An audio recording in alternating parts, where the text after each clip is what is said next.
Hello दोस्तों, नमस्कार।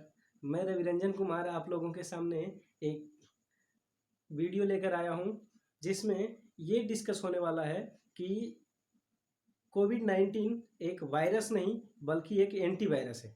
आइए देखते हैं कैसे ये एक एंटीवायरस है। तो मैथाइंस मॉडिफायर चैनल में आप लोगों का स्वागत है। ये जो है मैं कह रहा हूँ अकॉर्डिंग टू नेचर है, मतलब नेचर के हिसाब से, प्रकृति के हिसाब से ऐसा क्यों कहा जाएगा। ये एक एंटीवायरस कैसे है। आप लोगों को पता ही है, संपूर्ण विश्व में अभी लॉकडाउन की स्थिति चल रही है और मानव जनजीवन जो है पूरी तरह से अस्त व्यस्त है, मतलब पूरी तरह से असुविधा में है, परेशान है।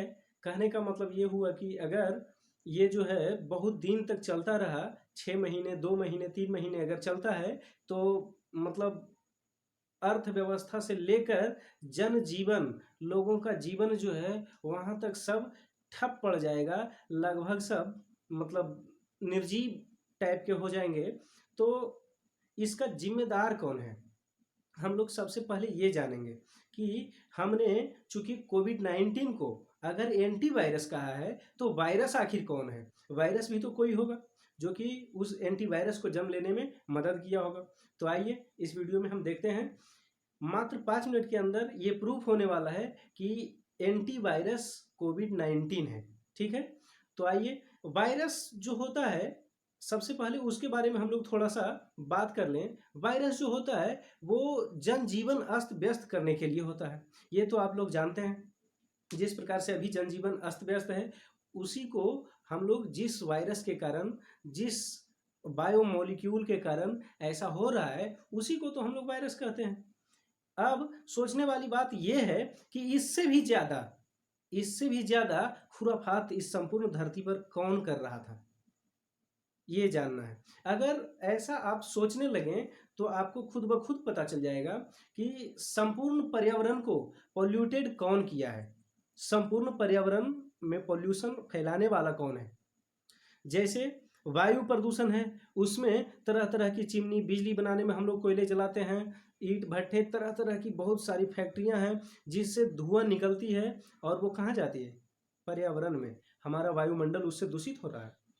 दूसरी बात, उसके केमिकल्स जो हैं वो नालियों के जरिए नदियों में और नदियों के जरिए समुद्र में, मतलब संपूर्ण जल मंडल भी इससे क्या है, छोटे पैलेस से लेकर बड़े पैलेस तक, मतलब small water bodies to big water bodies जो है सब पोल्यूटेड हो गया है। अब सोचिए जरा, उसमें रहने वाले जीव जंतु पर उस केमिकल्स का क्या प्रभाव पड़ रहा होगा। हम लोग थोड़े से केमिकल्स के कारण इतना सारा परेशान होते हैं। ठीक है, एक बायोमोलिक्यूल है जो हमें इतना परेशान कर रहा है। अब बताइए कितना तरह का मॉलिक्यूल और बायोमोलिक्यूल हम लोग प्रदूषण के रूप में, पोल्यूटेंट के रूप में हर जगह छोड़ रहे हैं।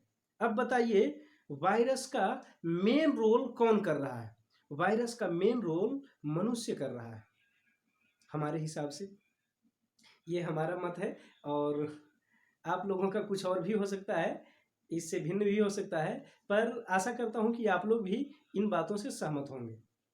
और अकॉर्डिंग टू नेचर, नेचर का यही कहना है कि जो संपूर्ण सजीवों को ज्यादा परेशान करेगा, परेशान करने में जिसका अधिक रोल होगा, उसे वायरस कहा जाना चाहिए, और जो उसे ठीक करने का काम करता है उसे एंटीवायरस कहना चाहिए। ऐसा आप लोग भी जानते होंगे और मान भी रहे होंगे। बशर्ते आप समझ इसलिए नहीं पा रहे थे, इसे एंटीवायरस इसलिए नहीं कह रहे थे, क्योंकि आप लोग सीधा सीधा इसे हर एक न्यूज चैनल से वायरस का नाम सुन रहे हैं और ये बीमारी पैदा कर रही है, इसलिए इसे आप वायरस कर रहे हो। आप भी बिल्कुल सही हैं, आपको मैं गलत नहीं कह रहा, पर थोड़ी सी समझने वाली बात यह है कि उसे हम लोग वायरस कर रहे हैं, जबकि हम लोग वायरस का काम खुद कर रहे हैं, वायरस से ज्यादा बड़ा काम कर रहे हैं। इसलिए अपने आप को अगर महावायरस की संज्ञा दे दें तो कोई दिक्कत नहीं होगी, मतलब, और ये अच्छी बात होगी। अपने आप को महा एंटीवायरस से संबोधित करके अपना पोस्ट को थोड़ा सा बढ़ा लेंगे हम लोग। ठीक है, और जिसे हम लोग वायरस कह रहे हैं वो क्या कर रहा है। आप लोगों ने न्यूज में भी सुना होगा कि आजकल हमारी गंगा माँ जो है संपूर्ण तरह से लगभग शुद्धता की तरफ बढ़ती जा रही है, स्वच्छता की तरफ बढ़ती जा रही है। जो सरकार की योजना ने असर नहीं दिखाया, उससे ज्यादा असर दिखाने वाला है ये कोरोना।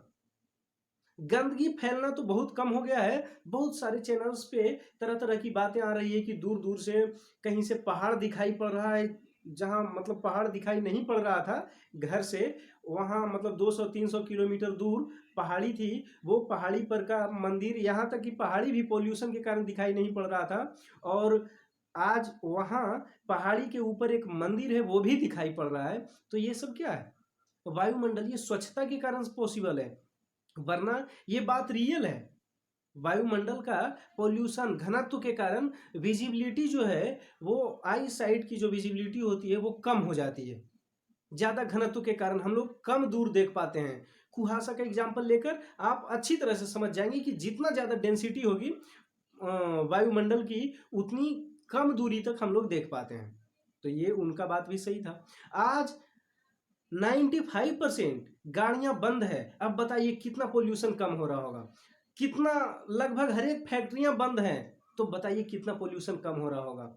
उन जीव जंतुओं को क्या खुशी नहीं मिल रही होगी? आज हम लोग दुखी हैं, सिर्फ मनुष्य दुखी है, बाकी सारा जंतु, जीव जंतु, पेड़ पौधे सारे सुखी हैं। हम लोगों के दुख से वो सब सुखी हैं। अब जरा सोचिए कैसी विडंबना है। हम लोग कैसा छवि अपना बना लिए हैं कि प्रकृति हमसे, हमारे दुख को देखकर आज खुश होगी। हम लोगों ने ऐसा क्यों किया? तो हम लोग अपने आप को वायरस जब कह चुके हैं, तो अब कोरोना तो संपूर्ण सजीवों को सुविधा प्रदान कर रहा है, तो उसे एंटीवायरस क्यों नहीं कह सकते? अब आप लोग का अपना भी मंतव्य होगा, आप लोग अपनी तरह से इन बातों को सोचेंगे। मैं प्रयास किया हूँ अपनी बातों को अपने भाव में आपके सामने रखने का। आप लोग अपने भाव में इसको समझ सकते हैं। और इसके लिए अगर मैं कोई गलती सेंटेंस का जो यूज किया होऊंगा, उसके लिए आप हमें क्षमा कीजिएगा। धन्यवाद। आज के इस वीडियो में इतना ही। फिर मिलेंगे अगले वीडियो में नए पाठ्यक्रम के साथ। धन्यवाद। अगर आप लोग इस चैनल पर नए होंगे तो सब्सक्राइब कर लीजिएगा और बेल आइकॉन दबा लीजिएगा, और जितना ज़्यादा से ज़्यादा हो सके शेयर कर दीजिएगा, ताकि सभी लोगों तक, संपूर्ण इंडिया में, यहाँ तक कि पूरे विश्व में ये मैसेज जाना चाहिए। और सारे लोगों को ये लगना चाहिए कि हमें स्वच्छ रहना है, स्वच्छ रखना है, वातावरण को स्वच्छ बनाना है। आप भी संकल्प करें, कर रहे हैं ना? हाँ, आप भी संकल्प करें। हमें संपूर्ण भारत को स्वच्छ बनाना है। संपूर्ण भारत नहीं, बल्कि संपूर्ण विश्व को स्वच्छ बनाना है, क्योंकि भारत की परंपरा रही है कि ये अपने स्वार्थ के लिए सिर्फ नहीं, संपूर्ण विश्व के लिए सोचता है। इसीलिए तो भारत विश्व गुरु था। और आशा करता हूं कि आप लोगों के योगदान से दोबारा बनेगा। धन्यवाद।